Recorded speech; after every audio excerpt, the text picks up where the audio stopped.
So, welcome to the Kickass Midlife Method podcast, and I'm joined by women from the community, and we're talking about the end of the year. So, we're recording this beginning of December, and so this is your kind of health and energy festal survival kit for midlife women. So, we're going to cover that thing about December that typically derails us. Historically, traditionally, it always gets to December. And I'm sure who has a issue with December, suddenly you start with good intentions and suddenly by like second week, it's all gone to crap and you've like, oh, got to the stage where you're thinking, oh, I'll wait till January. So we're going to talk about that and how to get over that. Boundaries, particularly at this time of life when there are a lot of pressures from lots of different areas, kids, aging parents, work, all of that, and then your own kind of hormonal changes and what that means in terms of prioritizing yourself. The balance over extremes, a little bit on clarity going into 2026, although we're going to cover that towards the end of this year, beginning of next, and like simple 10 festive hacks as well that you can use. So the thing that really derails so many people is that I'll start, or if you've already here, restarting in January. Um, and then you kind of get into that stage where you kind of get to the stage where you just give yourself permission to abandon structure. You might start off like I'm gonna start off really strong in January, and then maybe a couple of nights out, a couple of hangovers. You're feeling really exhausted, and you kind of start thinking, oh, I'll just miss this workout, or I'll just eat a little bit of rubbish uh, today, and then suddenly you think, oh, well, I might as well just wait until January, and it completely derails you. So, it's really important to remember that actually, yes, we have some times out. Maybe we socialize a little bit more, but really, Christmas or Thanksgiving for Alex, who's just finished Thanksgiving, is really 1 or 2 days, and that's it. So there's no reason to jettison an entire 30 days. 30 days has September, April, June, and November, or is it 31? 31, of course it is. 31 days just for the sake of 2 days or maybe 2 evenings that you go out. So you don't need a perfect month. You just need better decisions. So if you go into it thinking 60% of the time I'm going to be all there, and that's good enough for Christmas. So you don't kind of overwhelm yourself with thinking I've got to be perfect throughout this whole month. So who does that resonate with? How many of you have, give me a one in the chat, how many of you have typically always given up in December? Two if you haven't. Yeah, mainly a couple of twos, which is great. 1.5, hedge your bets. Who's that, Wendy? So a bit of a mix, but mainly ones by the looks of it. So the real battlefield is like, as most of you know who are on the program by now, who've been doing it for a while, it really isn't about like the food or the exercise. Those bits are actually quite the easy bits. It's actually the mindset around why you make the decisions you do. So as you go into this festive period, try and stop thinking about I am going to use food as a reward. Like I deserve this because I've had such a hard time this year, or I've been up to see my aging parents X amount of times, or I've worked late X amount of times. I'm going to reward myself with food. And the flip side of that is I'm going to eat this and it doesn't matter because I'm going to exercise and burn it off. Now, I think the festive season, that is a massive one. Small little surprise when actually I myself have written articles where you call things, cover lines about burn it, you burn exercise. So it's really easy for people to get into that mindset of like, oh, it's okay. I'm going to eat this and I'm going to go out and smash it at the gym or go out for and smash it at the run. So really get out of that mindset because it's just not true. Think about fuel this Christmas and beyond as nourishment and pleasure. Sometimes the pleasure can be not nourishing. Now and again, that's the case. You just have something because you like the texture of something, or it's very sweet, and it might not necessarily be completely nourishing, but that's okay now and again.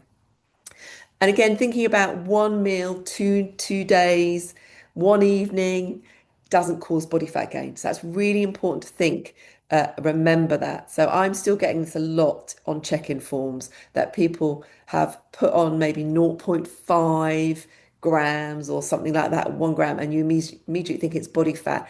A lot of the time, if you've had a couple of days out where you've not potentially eaten as nourishingly as you had intended to, or maybe you've had a bit of processed food or something with quite a lot of salt, it's likely to be undigested food, water retention from salty food. It doesn't get converted to fat just from 2 days out.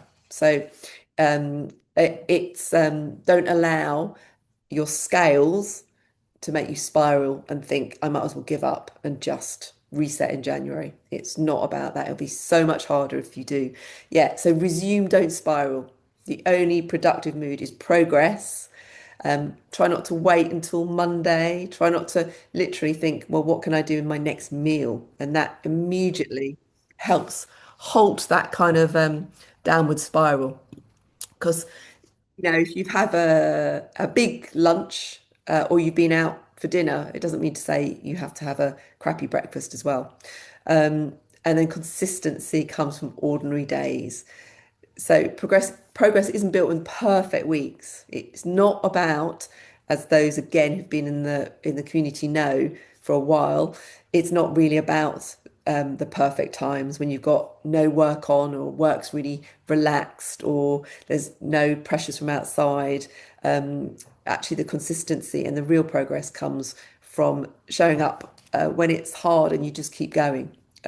So remember that as you go through the festive period. So which of those resonates with you most, do you think, that makes you think that's what I have done, or still kind of tend to slip into, if you're going from one, two, three, and four from the top, stop earning or burning food? Do you often think, "Oh, I've got to earn it or burn it?" Lindsay's a four.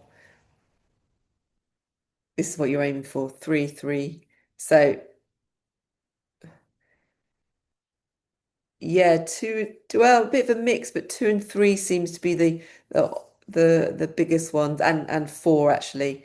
So if you kind of remember anything from this, try and remember that like one thing that you typically do, and try to reset this Christmas and try not to fall into that. And then boundaries or burnout. This is a big one for midlife women as well, for high achievers, saying yes to everything.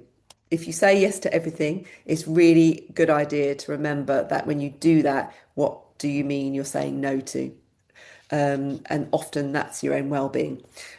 So this festive season, try and think in advance of these things. So, of your kind of response. So, too many social events, it's far easier to say no first rather than kind of just go off and then get out of it. So, pre-decide if you've got lots of invites going on to different things, or even, your sister wants you to go around, your mum wants you to go around, your nan wants you to go around, your kid wants you to go around. Like, make your decision and say no for things that you know are going to really stress you out, and be just burnout. I suppose that's a really good way of thinking about it as well.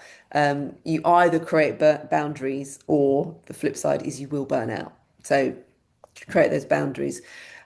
This is a good one as well. I've heard this repeated a lot in some of these meetings about feeling self-conscious about not drinking or not eat or eating a certain way. You feel like you've got to fit in with everybody else. Just think in advance of your response, because actually, if you say, yeah, no, I'm good, and you've already thought about it, it's not awkward. But I know some people find it really difficult to say no and feel awkward about it. So just say, yeah. If people say, oh, just have another drink, you just say, oh no, I'm all right, thanks. And often, if you've got a non-alcoholic drink in your hand, people don't even realize you're drinking non-alcoholic anyway. And I'm not saying you have to stick to zero alcohol this Christmas, but it's for you. If you really don't want to have a drink, then don't get pushed into it just because everyone else is. And then have an exit plan. So if you know how you're getting there and when you're leaving, it really helps you protect your energy, protect that kind of just one more drink that suddenly ends up being three more drinks. And there is no doubt, I don't know who this resonates with. I'm sure everybody on here. Does alcohol make you sleep worse nowadays? Is that a yes from everybody? Yeah. I mean, you know that if you're going to have, like, I had a couple of drinks the last couple of days and my sleep has been terrible. I've only had two drinks. So when you're thinking about that extra drink, really think about it's not just that drink for that night. It just means that the rest of your day, the night next day, because of your sleep, is going to be really affected. And now, boundaries forming with aging parents. I think in America, aging is without an E, isn't it, Alex? It is, yeah. So aging parents, I've had to pretty much give it up completely, not worth the headaches, yeah, on alcohol, yeah. So this is a really difficult thing with aging parents because there's all the emotion, the guilt, the blah, blah, blah, all of that going on. To make it easier, if you are spending time or Christmas with your aging parents, plan ahead. And I'm sure some of you know this already. You might have been in this space for quite a while and very now proficient at this. Logistics, your meds, your travel space, potential triggers. If it's possible to communicate your boundaries early, not always possible, depending on your the mental capacities of your aging parents, then that can be really good to set boundaries so you don't feel really guilty when you leave. You can say, I'm coming for this amount of time, this is the day I'm coming, and then you can kind of go. Share responsibility. So if you've got siblings, or someone who's giving care, support staff, then make sure you share that responsibility of even uh,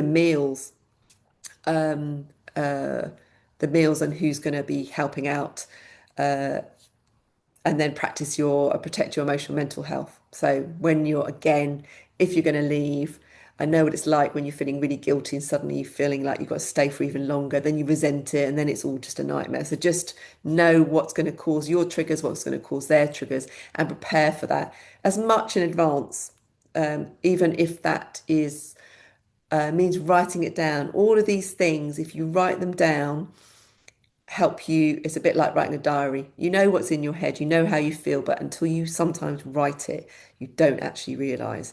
So fully realize or conscious of it. So if you write it down in advance, it will help a little bit with that whole aging parents thing. So now the nutrition. I still get this in check-in forms now and again. Remember, food is not good or bad. You're not 5 years old. It's not about like you're eating bad food or good. A better way of thinking about it is it nourishing me or is it not nourishing me? And sometimes we eat stuff that doesn't nourish us because actually it might nourish a connection with somebody. It might nourish just the fact that we like the textures of something. But if that's the case, own it, have it, own it, and then don't have a complete emotional meltdown if your weight goes up a little bit. If you've made that decision, it's your choice. You make that decision. It's not good or bad, but it's good to remember tomorrow. So eat like someone who cares about tomorrow, who cares about next year, compared to cares about 10 years time as much as possible, or that 60, 70%, think about choosing food this festive season that supports your energy, mood, and focus, not just your cravings in the moment. So if you are someone that is who in the chat who still suffers from cravings and who doesn't, who feels like Alex is definite there. Hell yeah. Anybody else? Yes or no in the yeah, everyone. Sometimes no. Lindsay doesn't.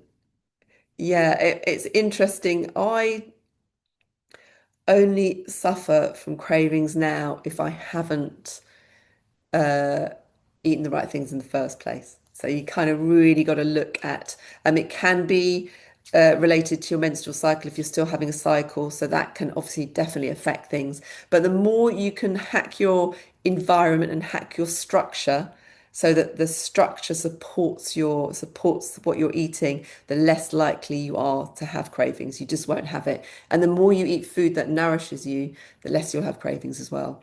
So these are the things, protein at every meal. So even during the festive season, just think every single meal you have, has it got a bit of protein in? as much as possible, if you do have a snack, if you're having a snack, you've probably maybe not eaten enough in your main meal. But if you do have a snack, try and think, has it got some bit of protein in it? Because if it hasn't and it's a craving, it's more likely that you've chosen something that has got a fast release sugar in it, because that tends to be what cravings are, fast release sugar or salt. And that will make you feel even less energized and even more craving. So every time you're kind of giving into that craving and eating something that's fast release, it will make it a little bit worse. So try and think of protein every meal.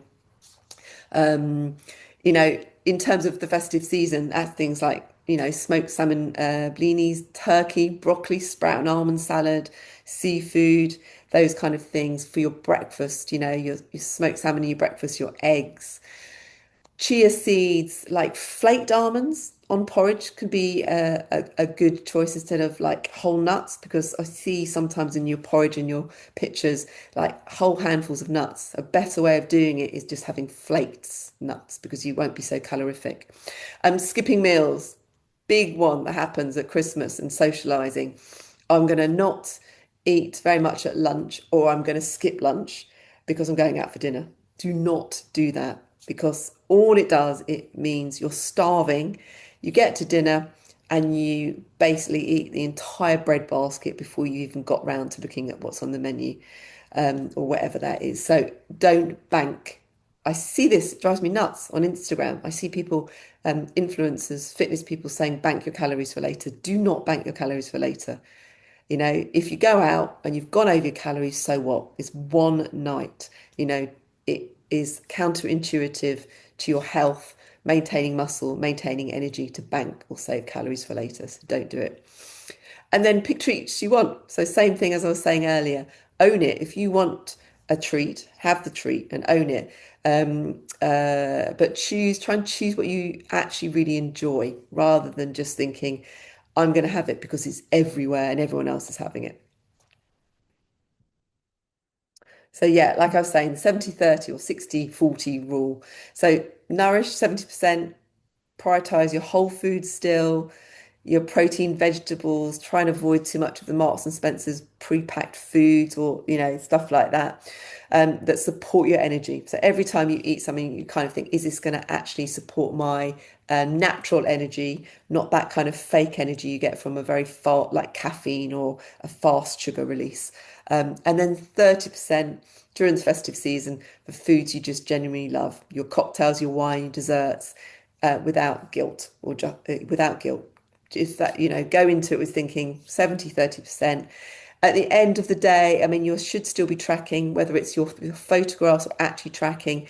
Reflect back on the pictures you've posted for yourself. Don't always wait for me to look at your progress, and think, is that 70-30? If it's not, just reflect and take that through into the next day and do 70-30. Don't go the next day and think, oh, I better do like 50-50, whatever, like 80-20 the next day. Just learn from what you've tracked and take that into the next day. Um, yeah, and as I say, no good or bad foods. So there's just choices and their consequences. So guilt often, who ends up cold sprouts with cheer for bread? Cold sprouts. With, I thought that's a joke. I thought that was a real one. I was like, what? um, yes, so no good or bad foods. Guilt often causes rebellion, and also restriction. Restriction mindset often causes rebellion. You just go, oh, sod it, and rebel against it. So, own what you eat. Don't feel bad about anything, and don't just be sod it and continue the spiral. Um, and nourishment will help to create consistency. So if you overdo it, don't punish yourself. Water, remember the water. Um, what do I mean regarding tracking 70-30%? What I mean is, it's just by an eye. You're by kind of assessing yourself. Like when you look at your foods from the day, just weigh up in your head, like, is that about 70% nourishing food? are the snacks about or the kind of treats about 30%? It's kind of up to you to, be honest and transparent with yourself when you look back over the food. And you can pretty much see if your tracking has gone snack, snack, snack, snack, snack, breakfast, oh, I missed lunch, dinner, that's probably going to be 50-50 and not 70-30. So that's what I mean, a guesstimate rather than looking at the actual breakdown. Stabilize protein, stabilize your blood sugar. Sleep, rest and recovery really matter. So if your sleep has been compromised by alcohol, if your sleep has been compromised by your head swirling because of all of the stuff that happens at Christmas with family dynamics, um, actually 2 minutes lying down with breath work, flatten your back on the sofa or anything can help. If you can just take yourself away somewhere, even for 2 minutes, it can help. I've told this story before to some of you about going to a talk by an ultra cyclist, a female who's the fastest woman to cycle around the world. Jenny Tuff is her name, would you believe? Not made up. And she was saying that what she ended up doing was straddling either side of her bike with her legs and resting her head on her handlebars. She would wake up literally 90 seconds later when the bike fell and hit her legs, and that would wake her up. But it was enough and it actually helped restore her. I mean, obviously, we're not ultra cycling, but I reckon some of our family such situations at Christmas can feel like an ultra endurance cycle. So I think it works in the same way. And one meal doesn't define you. So, Christmas commitments. I know balance can sometimes feel really boring and consistency. For all of you very driven women out there, consistency beats intensity. Consistency beats like I'm going to smash it for 3 workouts and then injure myself and not do anything else. So give up that dramatic reset in January and just try and maintain some kind of rhythm through December because it will make you feel more energized, it'll make you feel more in control, and you'll feel a damn sight better come January. So, strength training 2 to 3 times a week, daily movement, whether that's a walk, a stretch, anything that gets you outdoors actually. Managing your blood sugar is totally the secret to managing your energy. If you go in and you've got loads of stresses and stuff going on around you, and you deal with that by knocking back alcohol or having fast release sweet stuff all the time, your energy will tank and it will make you feel dreadful. So just keep thinking about that. The secret to managing your energy is in the food that you eat. Yeah, moderate your alcohol. There's that warm, fuzzy feeling, festive, candles on, and then there's wide awake and wired because you've just had that one too many and you've tipped over from warm, fuzzy to like, oh my God, this is horrible. Um, yeah, and prioritize your sleep. So if you were to choose one of them, which do you think, which we can you commit to? Ideally, you commit to all of them, but give me one that you will do. Daily movement. 3, that's manage blood sugar. Daily movement, daily movement. 3 and 5, blood sugar, strength training. Cool, a bit of a mixture, bit of a mixture. And again, remember on that strength training, if you're committing to that strength training, do not do the strength training as a way of burning anything. It doesn't do that. It's about maintaining your muscle and obviously headspace. Um, Clarity for 2026. So forget your grand resolutions and your aesthetics goals. Decide what kind of year next year you want to feel inside your own body. So not what you want to look like, but what you want to feel like. Do you want to feel energized, strong, steady, clear-headed? Make it tangible. So you start thinking about these things for 2026 because it will help you through December. What kind of person are you going to be in 2026? Are you going to be one that constantly negotiates with yourself? Or are you going to be the one who says, I'm not going to negotiate, I'm going to do what I said I'm going to do and stick with it? Somebody who picks one daily non-negotiable, one thing, and build from that. So keep everything simple, stack your habits slowly, because that helps consistency. And then 10 festive hacks, just quickly. So protein before parties. So if you can even have, I know the protein shakes, everyone has a problem with protein, not everybody, but the protein shakes, sometimes, particularly when you're doing it daily, you can be like, oh, I don't really want one. I'm not hungry. But honestly, it will keep everything on an even keel. So even if you have a half a protein shake, if you do that before you go out, you will not want to eat the buffet food. It will just give you a semblance of, not a semblance, a bit more control once you get there. One buffet plate. So say you go somewhere and it is a buffet or go and help yourself. Try not to do that thing where you think, I'm just going to have a little bit. I'll just have that bit because that's all I'll have. And then you choose the thing that's not great, and then you go back a million times anyway. Just have a big plate to begin with. Try and chew, don't stand next to the food table. So I did this the other day. I was standing quite far away from it and from the bottles of wine, and therefore I didn't drink half as much wine as Tom did, who was standing right by there.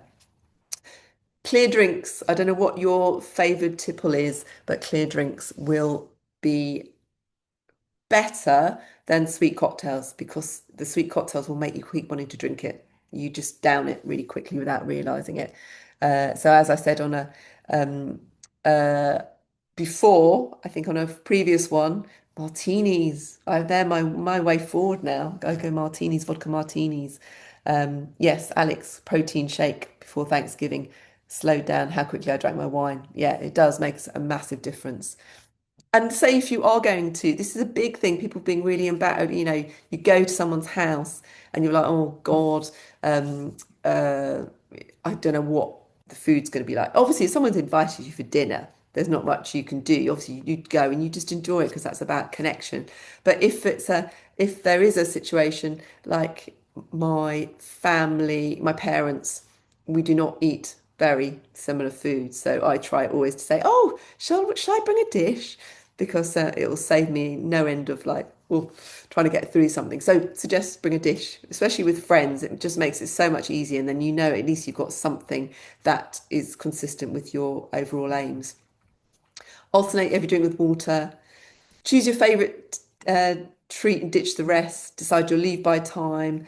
Work out the next morning. It can make you feel so much energized. And another thing, if you are at a party, if you hold your handbag or your phone in one hand, it means you only have one hand for a drink and you can't take any little tidbits that are coming round at the same time. So that can be a good one as well. Yes, so January will be so much easier if you've kind of been consistent with December. Uh, it's not about not enjoying yourself. It is literally about enjoying yourself because of the boundaries you've set and remaining consistent and remaining in control of the thing you said you wanted to do. That is very energizing. But most of all, just don't aim for perfection. Aim for intentional. So I hope that has been useful a little bit going into the festive season, or just reminded you of some of those kind of mindsets you typically fall into and you forget you're doing it. So I think that kind of perfectionist mindset or that kind of spiral of like, oh, I might as well give up and just restart in January because I've had 2 days out. Honestly, it makes such a difference if you just get back to it. December's, just another month like any other month.